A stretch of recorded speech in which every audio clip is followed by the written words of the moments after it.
This is according to Callus. It is a Tuesday. Normally that would be Texas Tuesday, but yesterday was a somber holiday. Yes, Memorial Day. In Memorandum, if you will. In theory, we're supposed to spend that time recollecting on those that paid the ultimate price, right? Those that went and died for their country. And, you know, it'd be real simple for me to just think of a few people that I know and maybe rattle off some names and call it a day. You know, the inner libertarian or the younger libertarian in me would say, well, you know, generally all war is stupid. We've been manipulated, blah, blah, blah. But that's, besides being a little tacky, particularly on Memorial Day, and not appropriate, right? So the easiest way I can do this is, you know, I always felt awkward around people that saw real action, right? I was peacetime Navy. I did it for a couple of years, and every once in a while I'd go to a meeting where they would ask veterans to stand, and I'm like, I have really no business being included with this club of men that, well, and I say men, knowing full well there were females there, but by and large, up until probably the last 20 years, it's always been a very high percentage of men. So, for the sake of ease, I'm going to just keep saying men. And if you don't like it, then look at it as the Latin way, right? Men as in general of mankind or whatever. So, the frustration is you feel like you don't belong, that you're not part of that club.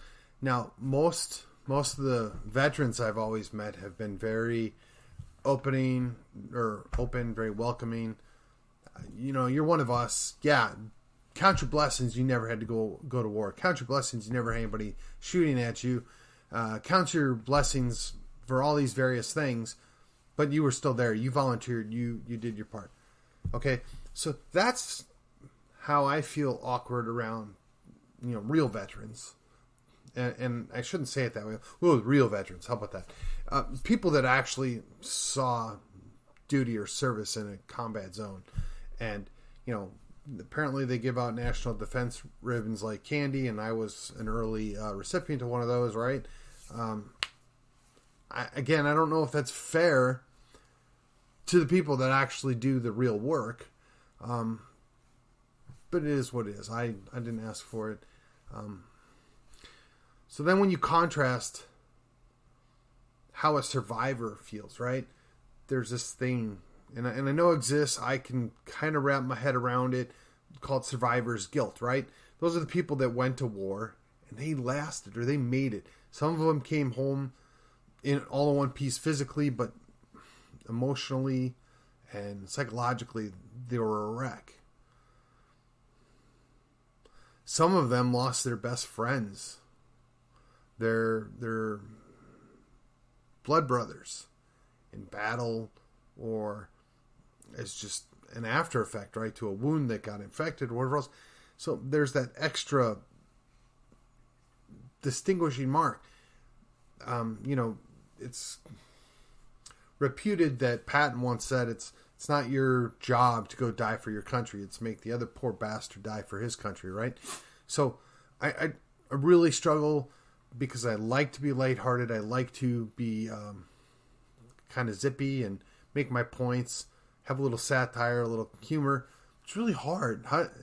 How can you possibly do that knowing full well there are literally millions of people before you that made the ultimate sacrifice? Now, some of them, you know, you're not there, so you don't know all the motivations, but some of them undoubtedly died saving their best friend, or they sacrificed themselves willingly for their guys in the foxhole or on the ship with them, right? Whether it was out of altruism, like this is my duty, or whether it was purely this is my best friend and I will gladly give my life for theirs, or whether it was misplaced ideas, I'm going to be a hero and I'm going to throw all risk and all common sense into the wind and do that. So, again, I struggle. Memorial Day is supposed to be remember those that died for our country. And our country doesn't even understand what it means to be a country anymore. Our own country is fraying and coming apart at the seams. Our own country is destroying itself both from within and without. And they want us to pause and remember people that willingly sacrifice themselves, and some unwillingly, but people that sacrifice themselves to protect what they thought was the last bastion of freedom and liberty in this world. They thought that this was worth dying for. They whether they did it for flag or for friend, it doesn't matter. They were there. They did their part. And in 2021, I look around and I see no other way to explain it, but we have failed in our oath. You know, the domestic enemies are all around us. Some are in Austin. Some are in D.C. Well, maybe more than some. Lots are in D.C. Some of them are in our city council. Some of them are in school boards. And we've done nothing. We just accept it. Well, they won an election. Well, the court said it's okay.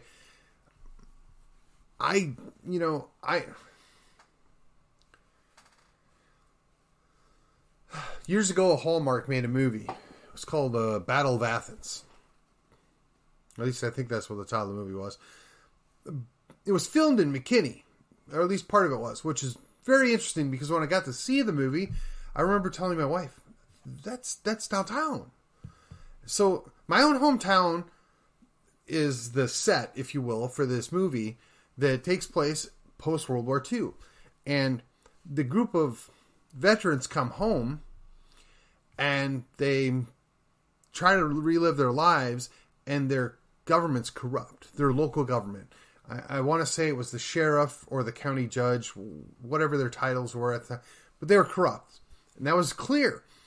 And the veterans are like, we just spent all these years going after the Nazis and the Japanese Empire.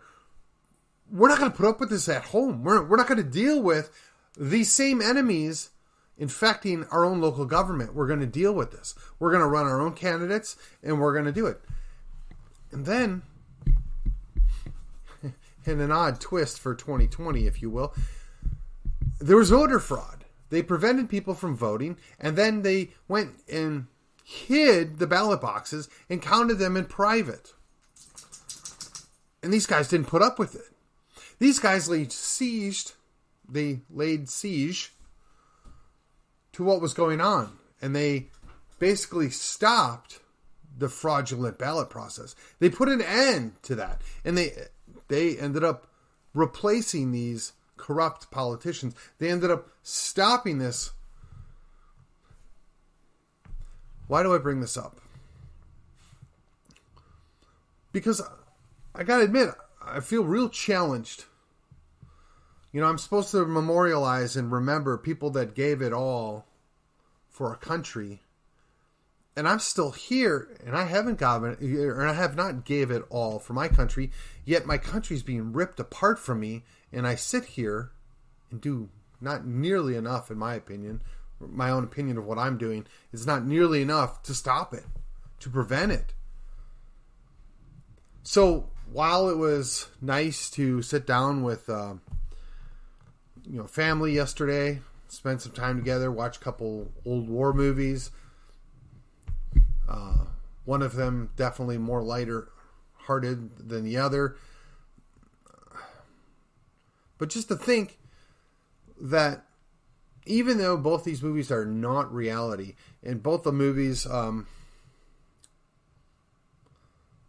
were created by flawed men with obviously difference of opinions on things, they both believed that there was something that was worth protecting. There was something that was worth that sacrifice. Or at least that's what's portrayed in the movie. And I believe that. I still do. And whether it's a result of just innate pride in the country, or if it's just that's the way I am because that's the way I was raised, or whether it was they really messed me up good in boot camp and I can't let it go, I don't know. But I don't consider myself an overly emotional guy. I don't just get sad over nothing. I don't just, feel pain for somebody else for nothing. But when I was sitting watching the first of the two movies, which is definitely more poignant, definitely more emotionally charged, I couldn't help but thinking is these guys, and it's covered in the movie actually, these guys don't have really anything in common until they get put together in this unit, and they go over there doing what they think is their duty. They're going to protect their country or their values or their country's interests would be a far more accurate way to explain it. But they're going to go do this, and they willingly sacrifice themselves for each other first and foremost, maybe for the flag or for their values or for their country or for their distant family as a second or a third distant thing. But these are my brothers, and I'm defending them, and they die in the cause of doing that. And it just is frustrating to me that we have people that get mad because people that have no idea how to relate to this because they never served or they're just completely separated, or even people that just don't value what is still nice or what's important about the United States or the camaraderie gained. Those people don't understand. They won't understand, but people get mad about that. But here's the thing. One of the things that I always believed is when I was serving, I was defending the right to be stupid. Not me personally, but just for other people to be stupid, right? When you defend a right to liberty, when you defend the right to freedom of expression, the freedom of speech, those things, there's a lot of stupid in that. And that's part of it, right? You're defending that other guy's right to protest. That other guy's right. Well, no, I'll use a familiar complaint, right? You're defending that guy's right to go stomp on a flag. You're defending that guy's right to go burn a flag. Now, regardless of what SCOTUS said or didn't say, or regardless of what I may personally think about that, if I can't look at that guy and be disgusted and hate the fact that he's doing that, but not defend him at the same time, how am I any different? I don't have that answer. This, I'm reflecting on Memorial Day. I'm remembering several people that I know that died in service to their country. Some I think maybe actually believe they were in what the mission was and were gung-ho about their mission rather than just trying to protect their buddy. But at the end of the day, when you're facing down the enemy's barrel or the enemy's rocket or whatever it is, you're going to meet your maker. And that's the thing that gets lost.